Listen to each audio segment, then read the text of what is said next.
Are you into all things musical theater and cabaret? We've got a music issue for you, chock full of everything from classics to Americana. Romano, DiNillo, and Ranney play in the pit for the Broadway Smash, Come From Away. Only in this show, the pit is right where all the action is. They talk about the musician's role in this unique show. Deborah Grace Winer has dedicated her career to curating the American Songbook. After working for years as the head of lyrics and lyricists, she has struck out on her own to continue bringing recognition and remembrance to musical theater's finest writers. Bill Solly may be the most prolific, undervalued gem of a writer in Manhattan. A listener suggested I talk to this man who pioneered writing gay-themed theater before it was mainstream and popular. We talk about his groundbreaking shows like The Great American Backstage Musical and Boy Meets Boy, and hopes of a major revival. Finally, Isaac Sutton is a tireless cabaret artist playing the likes of Las Vegas, New York, and Israel. He talks about bringing his art craft all over the world and the logistics of making it all happen. That's what we have set for Volume 813, February 21st, 2018. All that right after this.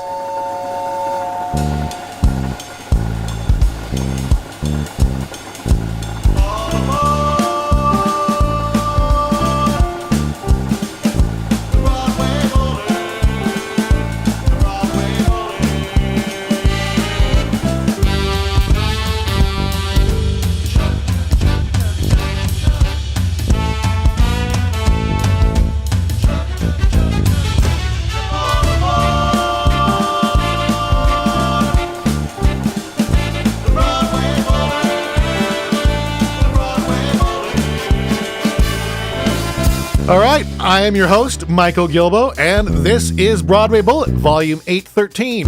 A little reminder out there, we're a social program, and this is free, so we really count on you guys helping spread the news. So subscribe to us for free in iTunes or your favorite podcast aggregator. Tell your friends. If you're listening to this in SoundCloud, subscribe and click like. All those things help spread the word. So in the meantime, we hope you enjoy the episode that I put together for you this week. Here you go.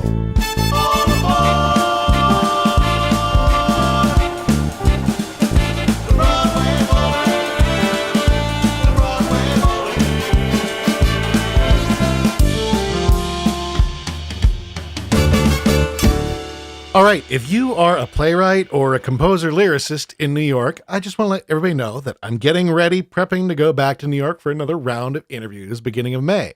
And we're looking to add some more original content. So we're going to do 2 showcase nights at the Dramatists Guild Foundation that we're going to videotape and audiotape for this program. We're going to do a monologue night from playwrights. That is going to be Friday night on May 11th. And we're going to do a song night from composer-lyricists, and that is going to be Sunday, May 6th. So if you'd like to be a part of this, we do need you to find your own performers, and if you're not accompanying yourself, your own accompaniment. But we're going to focus and push and promote these all. Main thing we ask is that they be unreleased at the point that we put them up. After that, you can do whatever you want. So, new discovery. So just give me a buzz at BroadwayBulletNYC@gmail.com if you are interested in taking part. We're also looking for somebody to help kind of organize and put those things together since I'm here in Montana. So, all right, let me know. And on to this program. Special thanks to our location sponsor. Writers need a full community of support in order to do their important work. That's where DGF steps in. The Dramatists Guild Foundation is a national charity that fuels the future of American theater by supporting playwrights, composers, lyricists, and book writers at all stages of their careers.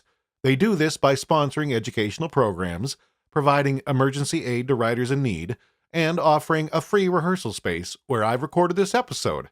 For any questions about how DGF might be able to help you, please visit dgf.org. Special thanks to our travel sponsor. I'd like to thank my school, the University of Providence. They are our travel sponsor. They pay for me to get there, as well as a student to come help out and meet all these people and stay there. And this is all because it relates to the program that I created. It's the School of Theater and Business Arts. You learn the art of being an artist and the business of being an artist, because it is important. If you hear anything in this show, it's that these artists have to treat themselves as an entrepreneurial business. And you learn how to do that, as well as your art, at the University of Providence. Check us out. There's a link at BroadwayBullet.com. And if you are a senior or junior, come on out and visit us. We'd love to see you.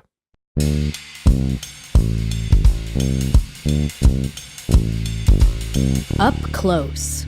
I have been wanting to interview a pit musician or two for a long time. I think they have a really interesting life that a lot of people in theater don't really hear about or know about. And I finally have gotten the chance. I really pushed hard because I figured that Come From Away, the pit, it's not even fair to call it a pit. They're part of the cast in Come From Away.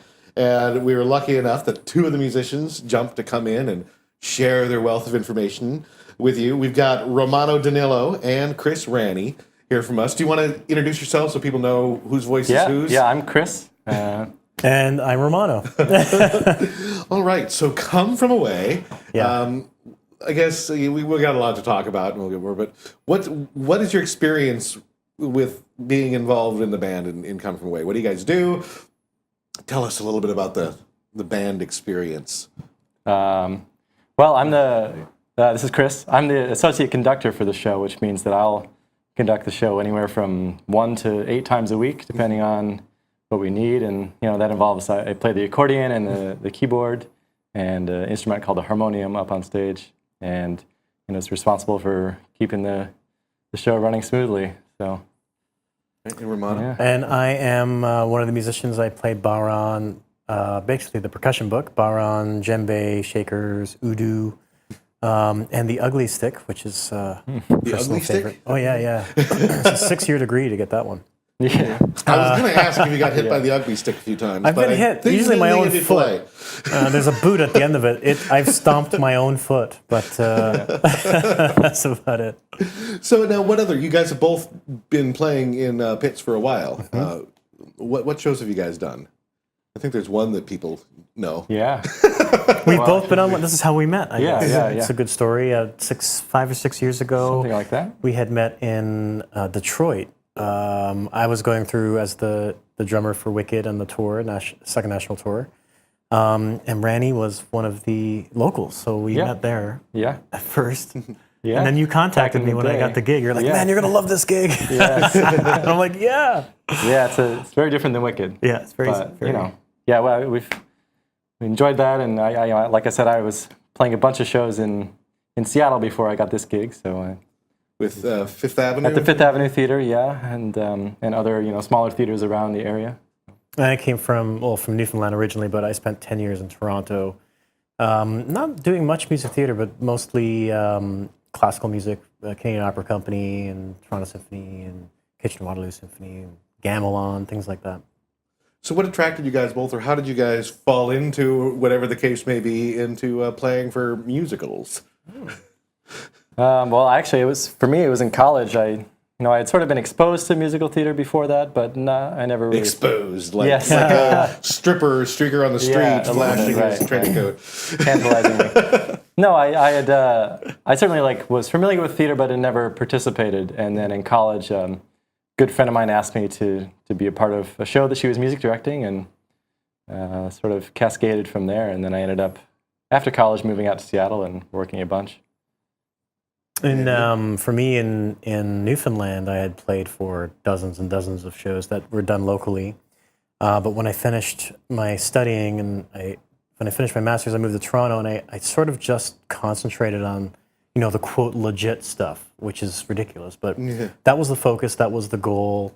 And I'd sort of forgotten about everything I had done beforehand until someone had mentioned, we were having a talk one night about finances, and as a musician and as a freelancer, it's so important to find out what you can. And in this conversation, I was lamenting on the fact that things are successful, but I'm not saving for a mortgage or things like that. So what avenues am I not looking at? And this person had said, well, the music theater scene in Toronto is phenomenal. What about music theater? And I said, well, does that pay? And they had informed me that was as much as the opera, the symphony stuff I was doing. I'm like, well, I've done that for years. I don't know why I never looked into that. So the very first person I asked, how do I shadow? Who do I ask? And she's like, well, this brand new show just came to town called Wicked, because this was 2006 or 5. The first national tour just opened up here. Why don't you come down and sit in the pit? So I did, met the drummer, and then a couple of years later, I got hired to do some subbing for them first, and that led to the gig. So for any musicians out there who have thought, hey, I'd like to play in a pit, what skills do you need? How do you break in? I mean, what's different than other stuff? I think sight reading is a big part of it. You got to be able to learn the music very quickly, and there's often, especially when the tours come to town, like you've experienced this, but when Wicked would come to town, you've got 1 or 2 rehearsals with the local band who are, just reading the music probably for the first time, and then you got to do the show. So I think if you're trying to break in, reading is top skill set to have. And I'd say the second thing is absolute preparedness. If you have your music in advance or use all the time you have, one of the things I toured for 7 years with that show, and we've seen a lot of local players. And a lot are asking me the second week, how, I'll get this better, but it's already the second week. What they don't understand is, and it's not personal, it's just that we do have 6 hours of rehearsal, and you can make mistakes, go for it. That's fine, but the arc has to be quick. You have to be able to be prepared enough so that by the end of that 6-hour rehearsal, you're just brushing up on stuff. You're not looking at the meat and potatoes of the part. So. And in order to do that, I think any instrumentalist needs to be as versed in as many styles and playing techniques as you can. So there's a preparedness on that level too, because sometimes you don't have the time to get there for that 6 hours and nail it, but you might have a vast amount of experience that you can draw from. Certainly, and I think if you're playing, different musicals, they're all going to draw on the entire world of musical influences, right? So like Romano said, being well-versed in a variety of styles is incredibly important for a pit musician. Some shows will be asked to play some ragtime piano, followed by jazz solos, followed by classic musical theater, big band stuff. It could all happen in the course of one show, and so you have to be able to do it all. So in percussion, I imagine reading. I know a lot of musicians, melodic musicians who are pretty adept at percussion. I mean, at sight reading. But I know a lot of percussionist drummers that aren't generally so. Was that something you were prepared on right from the beginning? Or something you had to it's develop? the same as any other instrument, and it's also melodic. You have marimbas and vibes and xylophones and glocks and that is important to me. chimes. Percussion in musical theater is a lot of melodic. There's a lot of melodic instruments, and you have to be up in their sight reading for that as well. It's particularly challenging as a drummer. I don't think it's more challenging than anybody else, but there's more logistics in the fact that you have a lot of plates that you're spinning that you have to maintain a nice spin that people want to see. They don't want to see a wobbling plate up there. So between drum set and mallet instruments, and you can't get them all, but as long as you're prepping in one of the lakes of knowledge, then you should be good to go. And at some point, you have to rely on your experience. So had you been involved in actually getting on stage and jamming with the cast before in other musicals before Come From Away? I don't know. Have you? I think I've been on stage, but always tucked off in a corner. Yeah. And certainly never had to get up off my chair and dance about like we do in Come From Away. But it's always fun. Did you say dancing isn't in my contract? Exactly. No, it's certainly. I always enjoy when the band is visible because it reminds the audience that they're actually live players here that are entertaining you. It's not just all pre-recorded. Exactly, and I think there's I guess a tendency over time and in the history of Broadway to lessen the players and to record more, and people get used to that, and that's not okay. People don't realize where it comes from and what's happening. There's a good example is there's a string group that came to see Wicked in, I think it was Denver, one time, and I happened to be putting away stuff in the pit, and they looked down and it's like, oh, we're the string players. Yeah. And I'm like, that keyboard over there is the string players. Yeah. And these are all kids that are studying to be, string players. Yeah. And the look on their face was complete sadness. Taking that away, that hope away from them, it's nice when you're on the stage because people associate that sound as that sound as that. And the more versed you are in it, the more you will know when it's missing. And when we see it, it's like, and not to steal from Come From Away From Home, but I just saw School of Rock for the first time last night. Yeah. And and I didn't much care for the movie, but seeing actual 10-year-olds physically on stage playing, They're amazing. It got me emotional. I mean, the show is kind of silly, lightweight, and I just had a good time. But I was also really emotionally touched. Yeah. I mean, I actually cried at the moment where he said that you're in the band. I don't know if you've seen the show, but No spoilers. But in the movie, I don't know.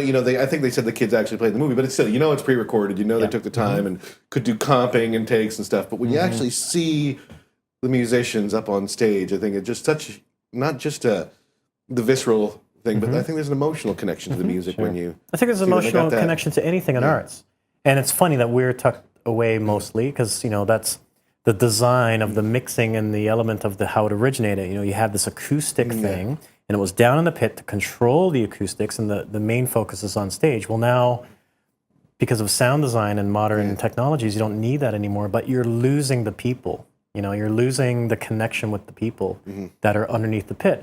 So people are just as amazed when they see people, up there dancing, doing incredible things in this town, acting incredible things. But I think people will be just as viscerally engaged and interested to see musicians up on stage because that's just something that's been slowly taken away. As you talk about sound engineering, I think with all the amplification, I actually think a lot of times there's still a lot of problems. Even with a lot of Broadway shows, I have a problem sometimes hearing the actor's ear, the actor's words in their quest to make the music loud. And I will say, Come From Away was incredibly well mixed. Great. Despite the energy of the band and you guys being on stage, I heard fantastic. every single word, and you need to on that Great show. designers, But I really did notice that just beyond the musicianship, that it was an exceptionally well mixed show. So give props to your FOH guy. We've got a great sound team. Oh, yes. Gareth Owen and Russell Goodwin just did an amazing design, and our mixer, Chris Loosman, every night just delivers a really incredible sounding show to the audience. So we're glad you thought so as well. I often think the same when I'm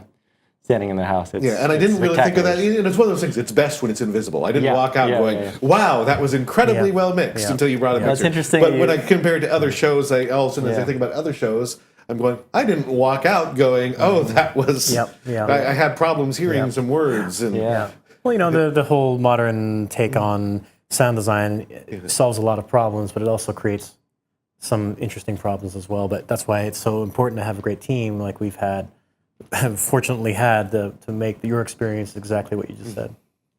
All right. Well, I hope you guys keep going as long as your heart desires with Come From Away. I hope the Come From Away runs long enough that it's your choice when to finish with the show. How about that? And thanks so much for coming down. And do you have another show to head to tonight? Yes, that's right. We've got the evening show. Yeah. Just keep from matinee, jump over here, head over to the evening. Oh, yes. Stay busy. It's a busy time. Run 6 miles before work and then... All right, Romano, DiNillo, and Chris Ranney, thank you so much for coming down. Thank you so much for having us. And best of luck with all your endeavors. Thank you. And how could I let you listeners go without hearing a song from Romano DiNillo's very recently released live album, Come From the Bays.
Up Close.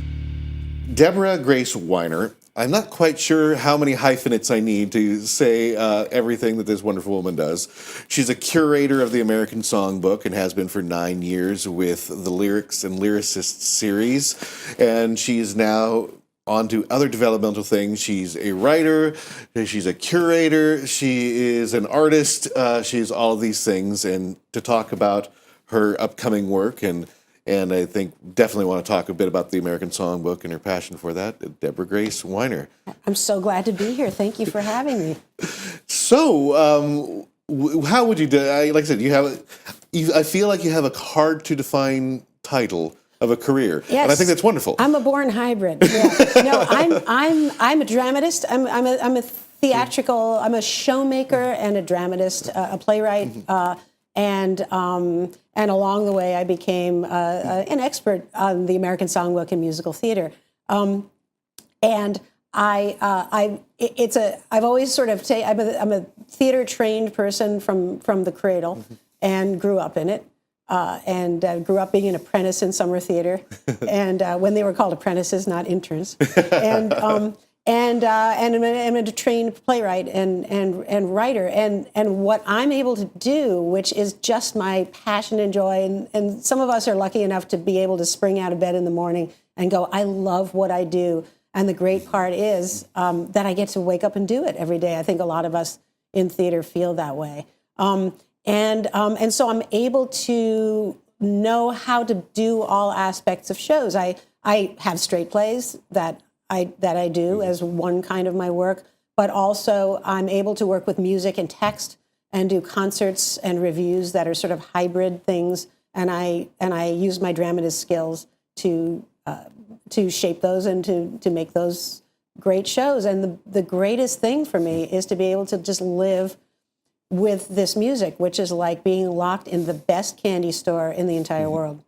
So you got a few of these kind of concerts coming up that you're curating and using your dramatist skills to put together. Sure. An evening. I mean, I'm an artistic director. Yeah. I was artistic director of Lyrics and Lyricists series, the very venerable old New York series for almost 50 years, and I did 50 original shows for them and just departed upon completing my 50th. I should add here that I'm assuming that you mean that Lyrics and Lyricists has been around for 50 years, yes, not me. you with it.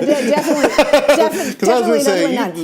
It's a podcast, so there's no visuals. No, but yes, I did. They've been around for 50 years. It was kind of New York legend, and so 9 seasons ago, about 10 years ago, when I was asked to take over this series as artistic director and sort of retool it and rejuvenate it and bring it back to glory, I jumped in with both feet, and it was a wonderful, wonderful ride. I enjoyed every moment of it, and I did those things, and I was thrilled to be able to sort of bring it back to acclaim, critical and audience acclaim, and now I'm doing other things.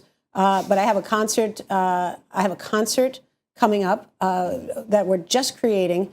That's all Gershwin, and I'm creating that with 2 of my favorite collaborators: the music director John Otto, who was Rosemary Clooney's music director, and the stage director Mark Waldrop, who of course is Mark Waldrop.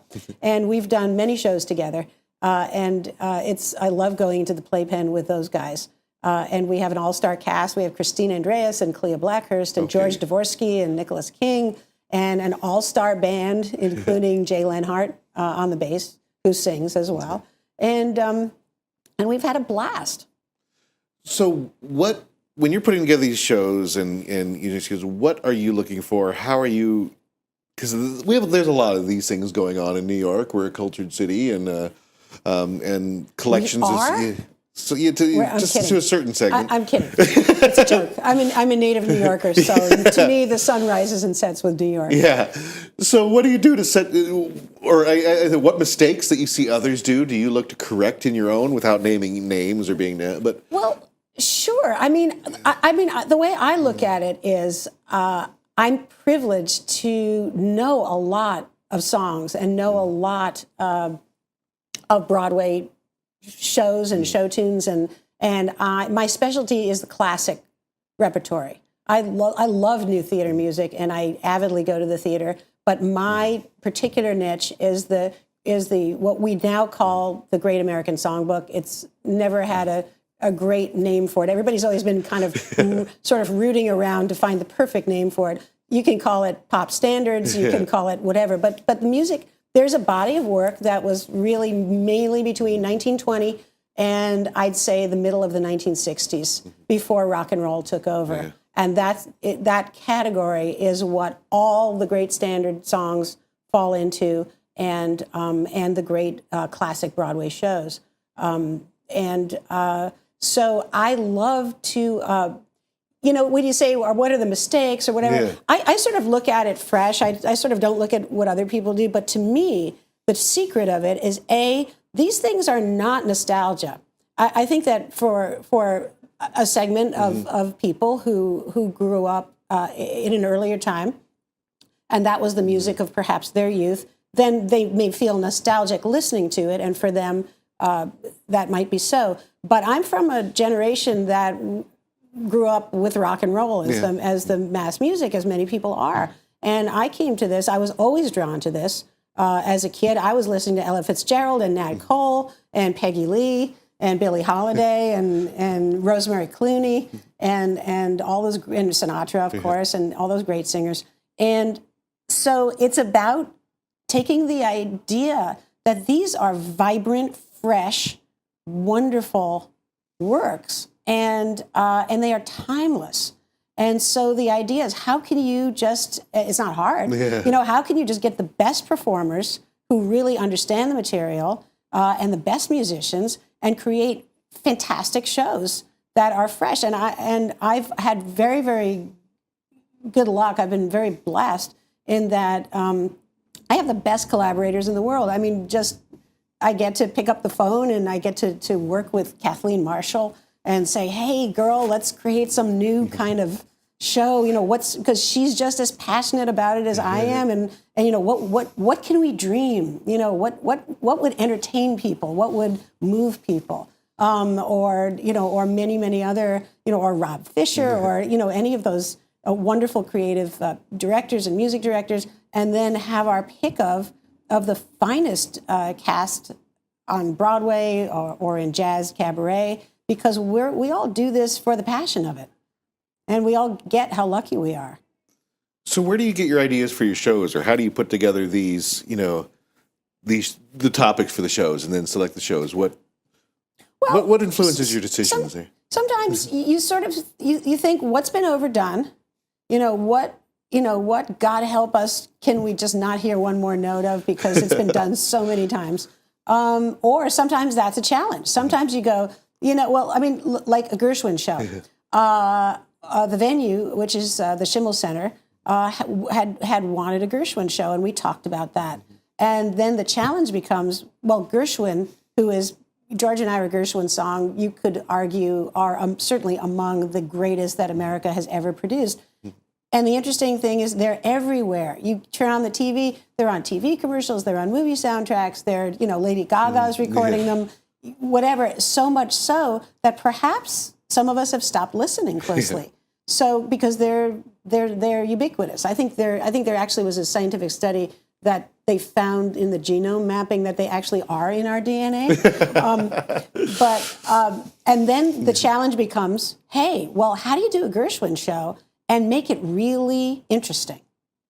Because people are taking it for granted. How do we make people listen to these songs differently? You get great performers. So as a creative, what is your thought process? What were some of your brainstorms as you were thinking? What were some of the things you threw away as you were the ideas that you threw out?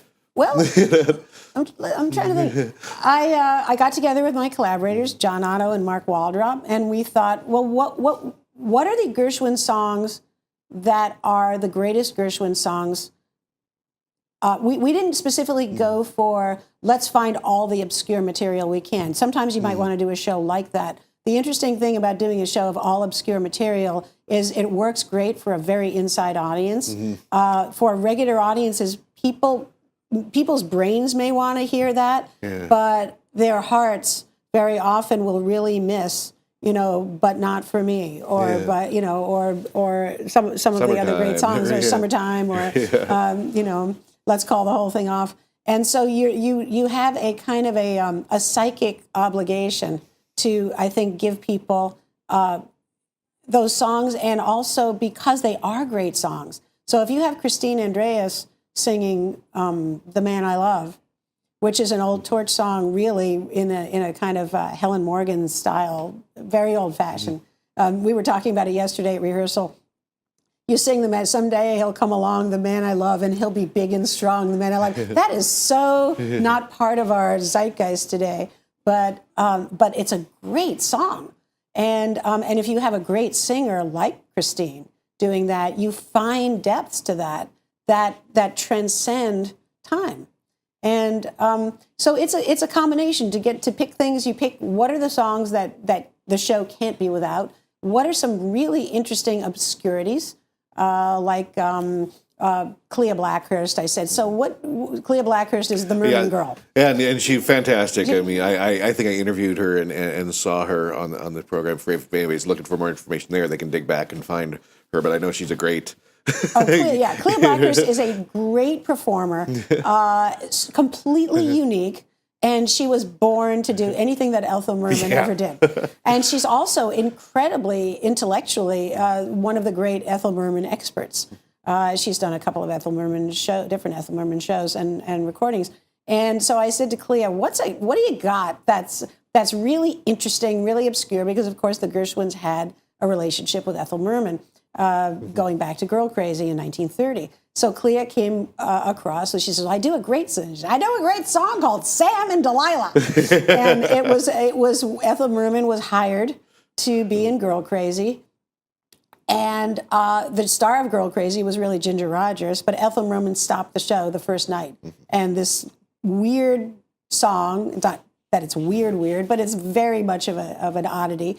This novelty song called Sam and Delilah was the first time a Broadway audience ever heard Ethel Merman. It was the first thing out of her mouth that the Broadway world ever heard from Merman was this song. And so the great thing about doing these kinds of shows is that it's part historical digging, it's part great musicianship, and together, we all work on the arrangements. Like, what's the way we want to do this song? There's always many choices in how you choose to do a song. Do you want to make it groovy like Fever, and give it a walking bass, a bass beginning or something, or do you want to do it as a ballad? Do you want whatever? And so there are infinite tools in the toolkit to work with anything. And the trick is that at the end of the day, you want to make it look like you didn't spend any effort on it at all. You just want to make a review that flows, that the audience, and you take the audience on a journey, musically and narratively. And I'm as a dramatist and a writer, very often, if it's my own show like this, I will host it and write the script for it as well. So you're telling them a story as well as taking them on a musical journey. Well, fantastic. Deborah Grace Winer, so good to have you on the show. Thank you for Best having of luck me. in your endeavors. Thank you for all your work in cultivating and maintaining and exposing the American Songbook to new generations and generations that may listen in nostalgia, even though it's not nostalgia. Nostalgia. You said the nostalgia word. It's a total joy doing what I do, and thank you. It's been so much fun talking to you. Thank you for having me. All right. Good luck. Thank you.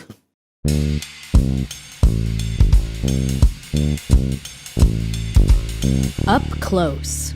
Bill Solly, according to a former interviewee, is the most prolific, least known songwriter in New York City. Ellie from Mel and Elle, who we interviewed many moons ago, said that I absolutely needed to talk to this fascinating man. He has written some groundbreaking musicals, Boy Meets Boy, is that right? Right. Yeah. And the Great American... Backstage Musical. The Great American Backstage Musical. Right. In the UK, he's worked with singers like Petula Clark and others. Dusty Springfield, I think, was in that list. Right, yep. And he is... do you mind me saying your age? I'm 86. 86 Yes. in Sharp's Attack and still writing, Yes. putting out CDs, and he's here to talk with us about his work and his fascinating life. How are you doing? I'm fine, thank you. Yeah, Bill Solly, if I didn't say the name. Yes. So, tell us a little bit about everything you're doing as a writer. Well, I write musicals. I've been writing musicals all my life. In fact, I had a job once at the steel company in Canada, and they found out that I wrote musicals. And so a friend of mine, years later, looked in the personnel file and found, "Do not rehire, wants to write musicals." So I decided that's the title of my autobiography. But I've been doing that ever since I first saw a musical, which was Oklahoma, and which came to Canada, and Hamilton in Canada in, I don't know, 1940 something or other. And it was such a big hit, it even played Hamilton. You probably never heard of Hamilton. Yeah. It's near Toronto. And I'm a Canadian. Okay. And That's okay. and so It's all right. We'll still. oh, I was just back in Canada. Canada's very popular right now, Yes. especially with that person in the White House. Yes, I've investigated what it would take to go. We won't talk about that. That's not important. But anyway, so I've been writing musicals most of my life, and eventually I got one on in London when I moved there in 1955. I moved to London in England in 54. You know, when I know that you write some queer themed stuff like Boy Meets Boy, when you say I got one on in London, my mind is going Well, I mean, in different directions. Well, after I graduated from university, I wanted to go to New York, but a friend of mine had gone there and found out you got drafted and sent to Korea after 6 months. So I thought I didn't want to do that. So I went to London instead. And I had a great time for 3 years. And I got a musical on called Sweet William, and which I wrote. I wrote book, music, and lyrics. I don't think anybody had ever seen that credit before in the States. But I saw it when I first got to London. Sandy Wilson had it when he was the boyfriend. Book, music, and lyrics by Sandy Wilson. So I thought, well, I can do that. I'd never even heard of that credit, but that was it. And I got the show on. And it was about people like myself, Canadians, people from the Commonwealth living in London and living in a boarding house in Chelsea. And it was basically that story, and I directed it, and I even was in it, unfortunately. I had to take over one of the parts after the cast mutiny and said, "Get rid of that actor." And I said, "Well, who can I get instead?" "You can do it," they said. So I ended up being in it. And then I went home to Canada after that and got into a show there for a year. It was a big hit called My Fur Lady. My Fur Lady? My Fur Lady, yes. It was a huge, very satirical, very witty show that had started at McGill University. And it ran for a whole year. We went to every province in Canada except Newfoundland. And it was an enormous hit. It was really wonderful. And I had a major role in it.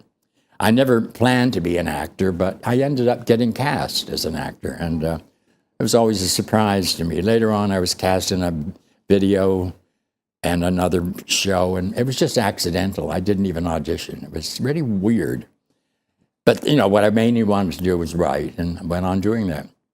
And it took a while to get things on. And I went back to London after a year or two at University of British Columbia, and then I got started writing songs for a lot of cabaret performers, mainly.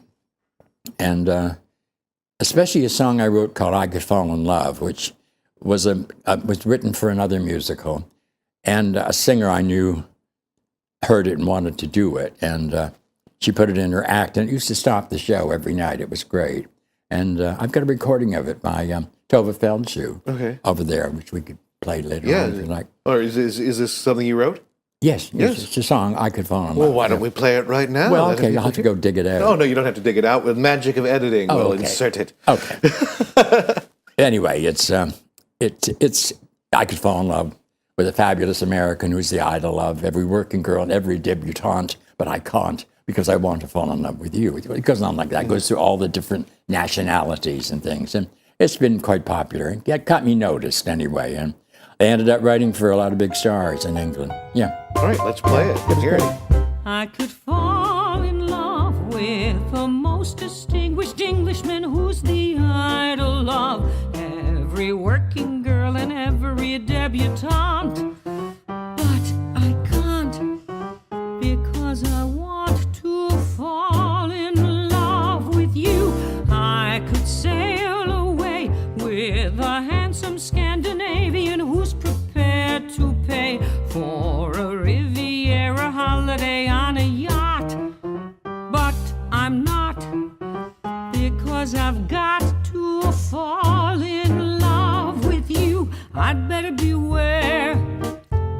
a Brazilian millionaire's been making some scenes.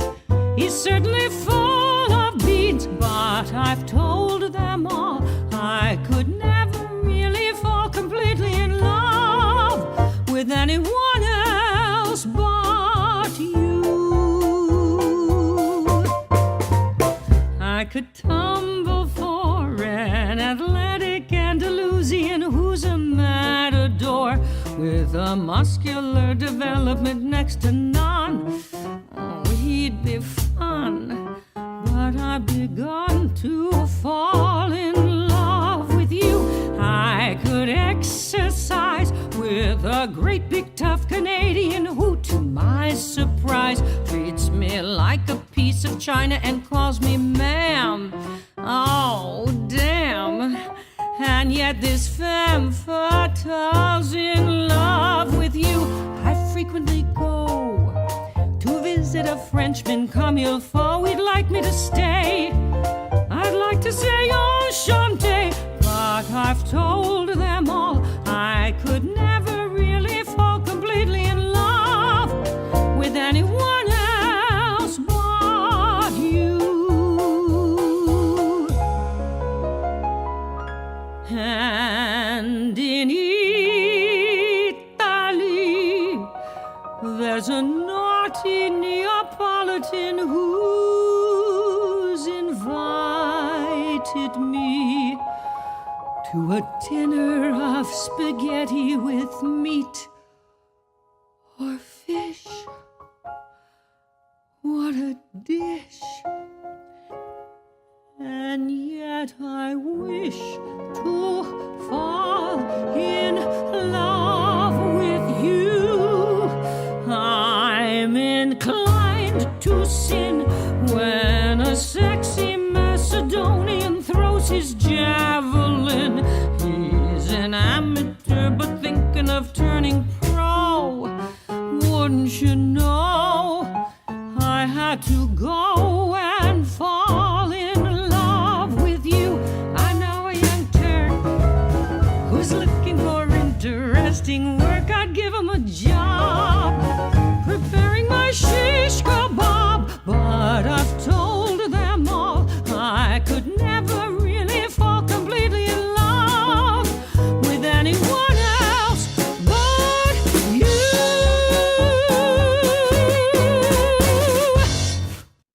Well, it was a pleasure having you up here in the Dramatists Guild Foundation. Thank you, Mike. I really room. enjoyed it. Yeah. And hopefully we'll talk again. Maybe Yeah. share some more of those stories as you Yeah. as you put together your memoir. Great.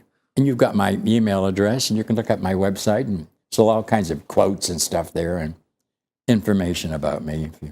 And If I left anything out, And what's the website for our listeners? BillSolly.com. Yeah. All right. Okay. Well, thank you. Thank you, Michael.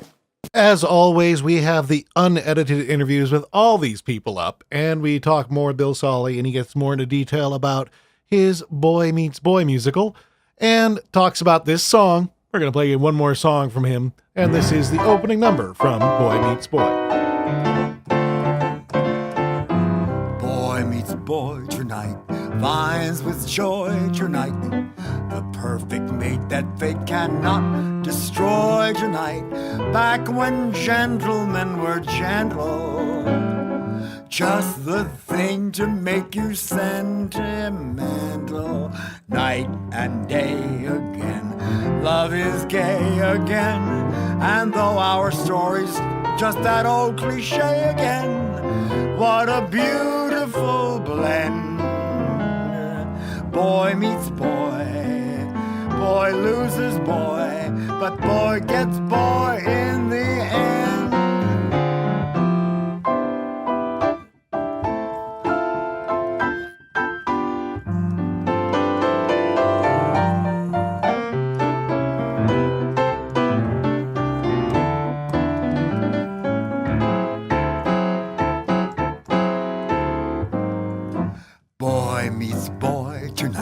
Finds with joy tonight, the perfect mate that fate cannot destroy tonight.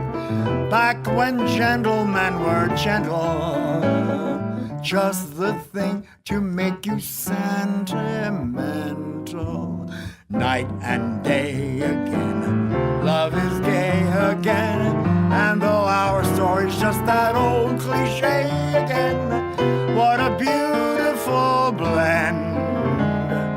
Boy meets boy, boy loses boy, but boy gets boy in the end.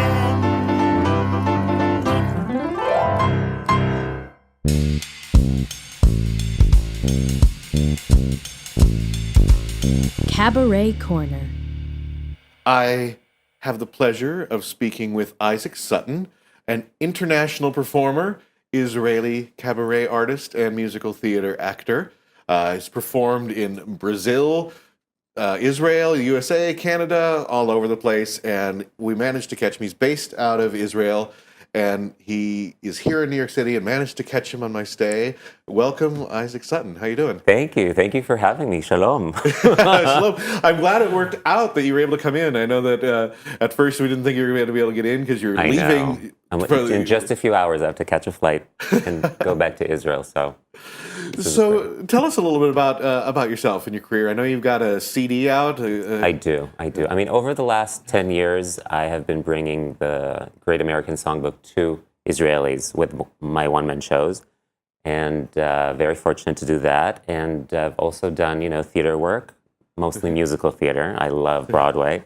So in Israel, I got to do some musical theater work, which I'm very proud of. So how big is the kind of like the cabaret scene or the more kind of musical theater, legit concert scene in Israel? Over there? I would say that it's growing. I mean, it's clearly not what it is here in New York City, but it's a niche. But I'm very happy to kind of own that niche, because that's what I've been doing. That's what I'm known for. So doing my one-man shows over there over the last decade has been incredible. Well, finding a niche is often the best way to make a career and a sustainable career. So as long as I can keep doing what I love, I mean, I'll do that. But I don't know if you know this, but I graduated actually with an MBA.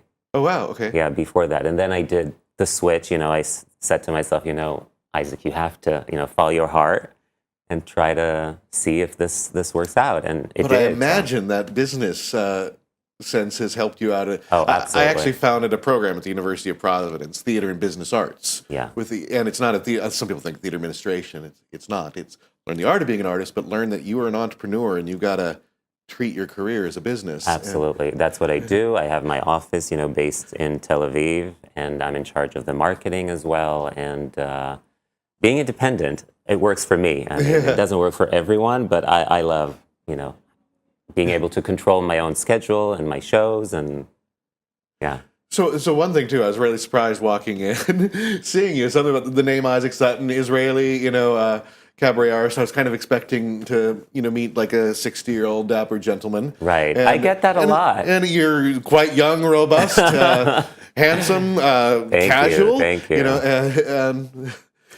You said you get that a lot. I do get that a lot. I guess I was born. Do you play with that image-wise, or what is your? Well, I just think that I was born in the wrong era. Either that, or born with a 60-year-old soul. Because I was always attracted to the Great American Songbook. Songs that come from a character and tell a story. It seems like today it's more about having the beat, and that you get hit songs, and it's great. But if it's not about really telling a story for me, then it doesn't interest me as much.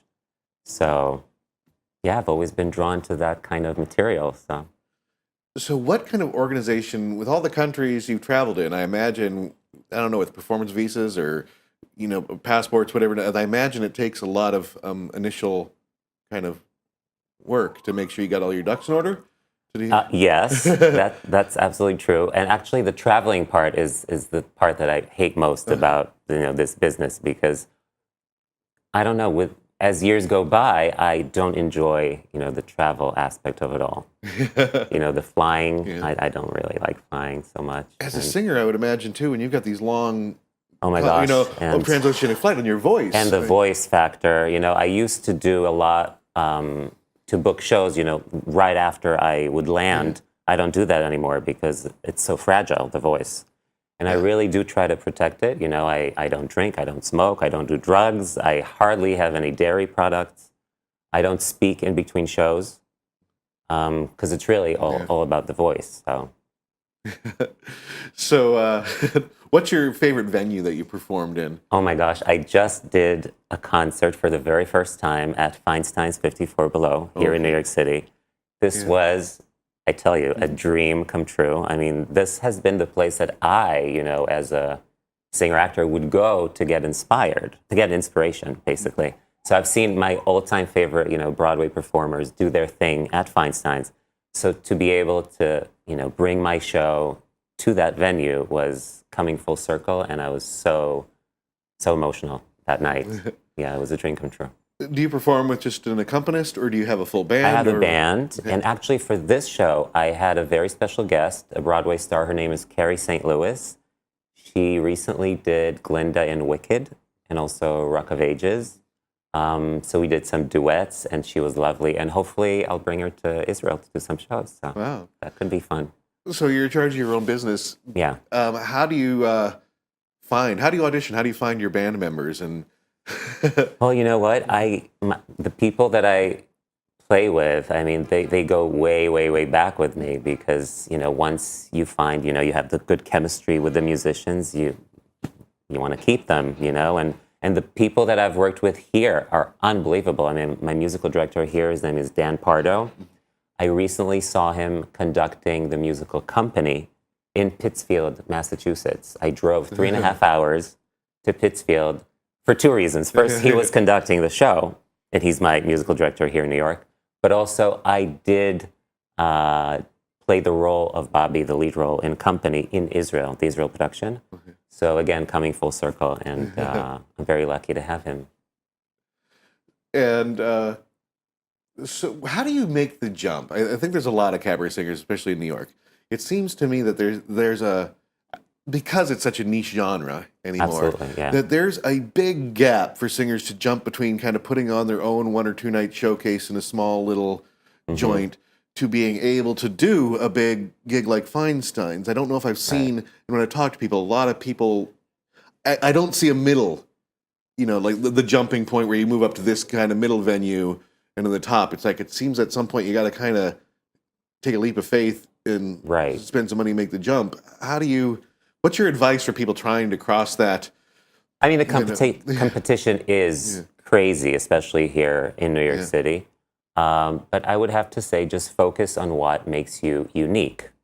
I actually spoke to my publicist about this. I mean, what makes you stand out? What can you bring that maybe somebody else has never done before? So for me, I was trying to, first of all, combine languages. I sing in English, Hebrew, French, and Italian. So we were trying to combine, you know, a lot of those languages into the program. And, you know, just tell your own stories. I mean, bring who you are to the stage, and hopefully audiences will like that. So what are some of your upcoming events that are on the horizon for you? So actually, this coming Saturday is our opening night at the National Theater in Israel. Very excited about that. And then after that, I'm going to tour the country, tour Israel, and hopefully come back here. How many spots? How many engagements is a national tour of Israel? So Israel, I don't know if you know this, it's actually smaller than New Jersey, size-wise. So it's not a big country. So you can actually drive. So you could easily drive, you know, to the venue and then come back home and sleep in your own bed, which is great, you know? I love that. So let's say, you know, we have clearly Tel Aviv, that's the biggest theater scene, I would say. But we have Jerusalem, of course, the Jerusalem Theater. We have the North, Haifa. But basically every city would have its own community theater, I would say. So yeah, just, you know, touring all those wonderful theater spaces. And, you know, some places are more of a auditorium style venue, I would say, rather than a cabaret setting. So people don't sit around a table necessarily. It's like a frontal experience, whereas, you know, you just sit at a concert venue. An auditorium. Do you use the internet much in terms of, all right, Well, I wish you luck on your national tour and all your other future international engagements, and Thank you so much. bringing your culture and a unique experience and the American Songbook to new audiences. Thank you so much for having me. Yes, thanks. Great pleasure. Yay! Fantastic. Thank you. Before I let you go, I want you to be able to hear a performance from Isaac Sutton. He doesn't have an official CD out, but he does have music stuff posted on his website. The titles are all in Hebrew, and I do not read Hebrew. I am a bad theater person, so I'm not sure what the title is, but it is a very entertaining performance. Here is Isaac Sutton with guests. אם לסלון נכנסת פתע, אישה יפה, אבל ממש. המפלצות דוקפות לו נטע, ולא חשות, כמו נחש. אומרים שהיא יפה. יפה, היא? בעצם שום דבר, כך סתם. די נחמדה. מה נחמדה? היא? לא אין בה כלום. לא כלום. אבל הפרה גואה וקורפת, נשמתי ככה נשרפת, הכלבים קוראים שחררת, נשמתי לך בוחרת, ולהיפגש איתך אסור יפה עיניי, אני אסר לי לטייל איתך בשניים, לחוצר סגורה על שער ותחתיים, אבל נגלל מחלות כבדת נפלי, אבל הלב לך קורא חביבי, אוי כי הלב אצלי הוא משק אינטנסיבי. טנגו, אוי טנגו כפר סבא, טנגו כפר סבא, אותי כאן ישגע, כאשר שאלה אוריאנה, מתי שוב ניפגש בכיכר? צחקתי אמרתי מריאנה, מה נחמדה היא? צחקתי אמרתי מחר, אך עד יום מחר אוריאנה, הכל כבר היה תוזר, חלפה אוריאנה, ברכה מי יודע אנה, היא שונאת אם אומרים מחר, היא רוצה שיאמרו אוריאנה, הערב כרגע.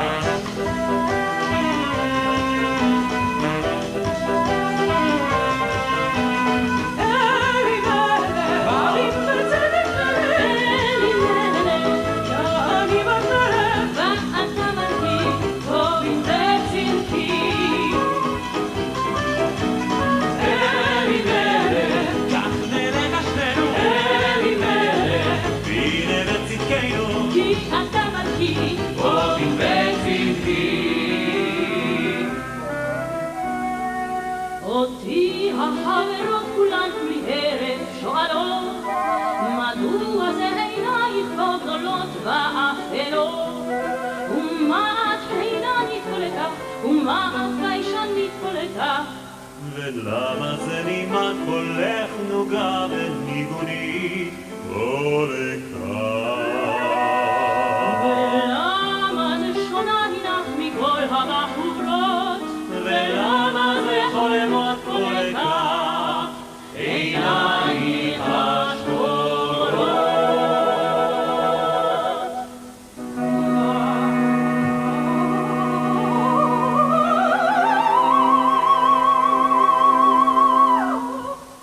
לזה ישנה לי רק תשובה אחת, אני בצפת, ונזהר לי בצפת, אני בצפת, רינה, אני אוהב את השמיים, אני בצפת, רינה, אני אוהב את ספחת מי? נסי מפלצת ממולחת, לומר זאת עוד פעם, ספחת, מה איך? ספחת אמרתי, זו לא עברש וגופרית, איך זה הספקת בלתי מפריט, כל כך מהר עברית ללמוד, איך באולפן פשוט מאוד, איזה גילוף, איזו כובע, וכמה שחוף, מה שמה, השמן זך בסולת, אז בשמן נפצות, ואיזה ראש קרבולת,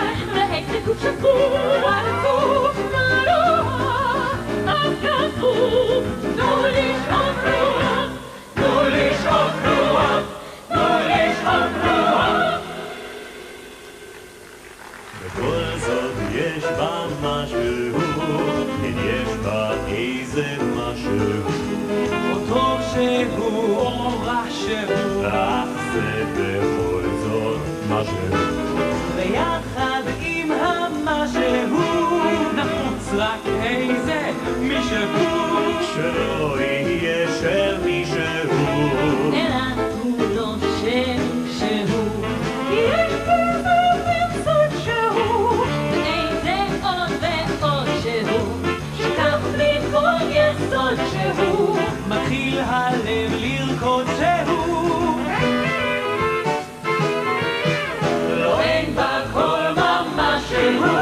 ובכל זאת יש בה משהו, ובכל זאת יש בה משהו, כן משהו, משהו. Toreador on garde, משהו. Jüdische Fame, es gibt nicht besser auf der Welt, משהו, but yes.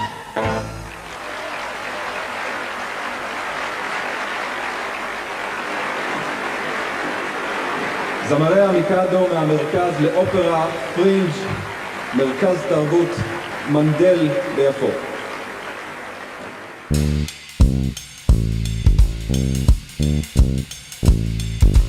Curtain call. All right, and that's all we've got for today. If you are new to Broadway Bullet, you may not know that we put up all the unedited interviews on SoundCloud. They have been in our feed so far, but the feed's getting pretty crowded. So I think what I'm going to do is the week the episode comes out, I will have the unedited interviews briefly in the feed to grab them easily. After that, to not clutter the feed, you can go to BroadwayBullet.com, search for this episode, 813, and you can find all the songs on SoundCloud, all the interviews on SoundCloud, unedited. All right, I hope that's clear. And watch out. Next week, I'm going to put out volume 814. I'm going to try to just put these all out 1 week at a time, and the seasons will be tighter, but maybe I get in the habit of doing them when I've got it. It's always hard with like 2.5 weeks when I've got a job. But we've got interviews with Broadway general manager, the buyer for the Drama Bookshop, Prospect Theater Company, Ralph Lewis, who puts on with Andrew Burris on site-specific locations, and more from Seth Sklar-Hine, head of Cameron Macintosh North America. So if you are interested in kind of producing, this episode is going to be a wealth of information. All right, until then, thanks for spending time with us. Again, share this, tell your friends about it. If you're listening on SoundCloud, hit the like button, subscribe, and we will see you soon. Thank you. I'm Michael Gilbo, your host for Broadway Bullet.